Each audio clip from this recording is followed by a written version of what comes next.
ಸ್ವಾಮೀಜಿ, ನಿಮ್ಮ ಪ್ರಕಾರ ಯಾವ ಪ್ರಾಣಿ ಹಾಲು ಶ್ರೇಷ್ಠ? ಎಮ್ಮೆಯ ಹಾಲು. ನಿಮ್ಮ ಉತ್ತರ ಹಸು ಎಂದು ಇರಬೇಕಿತ್ತಲ್ವೇ? ಎಮ್ಮೆ ಹಾಲು ಎಂದು ಏಕೆ ಹೇಳಿದ್ರಿ?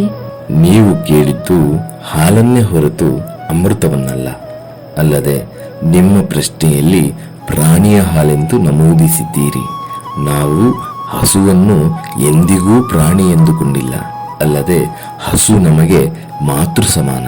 ಹಾಗಾಗಿ ನಿಮ್ಮ ಪ್ರಶ್ನೆಗೆ ನನ್ನ ಉತ್ತರ ಸರಿಯಾಗಿಯೇ ಇದೆ. ಸ್ವಾಮೀಜಿ, ಭಾರತದಲ್ಲಿ ಎಷ್ಟೊಂದು ಪ್ರಾಣಿಗಳಿವೆ, ಹಸುವಿಗೆ ಮಾತ್ರ ಏಕೆ ಪೂಜನೀಯ ಸ್ಥಾನ? ಜಗತ್ತಿನಲ್ಲಿರುವ ಯಾವುದೇ ಜೀವಿಯು ತನ್ನನ್ನು ಹಿಂಸಿಸುವ, ತನ್ನ ಸ್ವಾರ್ಥಕ್ಕೆ ಬಳಸಿಕೊಳ್ಳುವ, ತನ್ನೊಂದಿಗೆ ದುರ್ವರ್ತನೆ ತೋರುವ ಇತರ ಜೀವಿಗೆ ಶಪಿಸುವುದು, ಕೇಡು ಬಯಸುವುದು ಮಾಡುತ್ತದೆ. ಆದರೆ ತನಗೆ ಕೇಡು ಮಾಡಿದವರಿಗೂ ಒಳ್ಳೆಯದನ್ನೇ ಹರಸುವ ಏಕೈಕ ಜೀವಿ ಹಸು.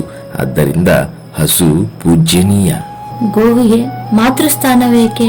ತಾಯಿ ಕೆಲವು ಮಾಸಗಳು ಹಾಲು ಕೊಟ್ಟು ಸಲಹಿದರೆ ಜೀವನದುದ್ದಕ್ಕೂ ನಮಗೆ ಹಾಲು ಕೊಟ್ಟು ಪೋಷಿಸುವುದು ಹಸು.